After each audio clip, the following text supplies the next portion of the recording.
Eng arzon Vodiy kanalida arzon narxda Equinox mashinasi. Xo'p, mashinamiz 2021-yil 472 millionligi M fullidan chorniy holatda, qop qorasidan xolaganlar uchun umumiy holat yo'q emas, ta'mirlash ruxsatlari ham bor. Kuzdagicha bir tekisda turibdi, shaqa-chuqa joylari ham yo'q. Mashinamiz yaqinda 4 ta balon qo'yib qo'yishdi. Xo'p, mashinamiz salon holatlari, ko'rishlar mumkin, salonlari ham yaxshi holatda turibdi, chiroyli holatda, ko'zalarigacha ideal holatda turibdi. Unaqa urinib ketmagan.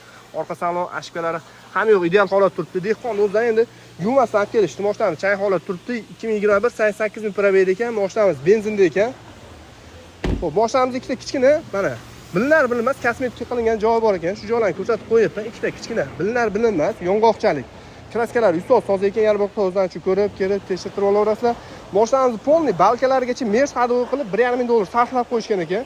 Aytganimizdek, kraskalar ustoz, umumiy holati yo'q emas. Bu mashinamizga keyin aparilgan qolgan hujjatlari bo'laveradi. Eng arzon Vodiy kanalida bu mashinamizni 23 ming 500 dollarga beraveramiz. Ma'lumot uchun mashina Andijonda.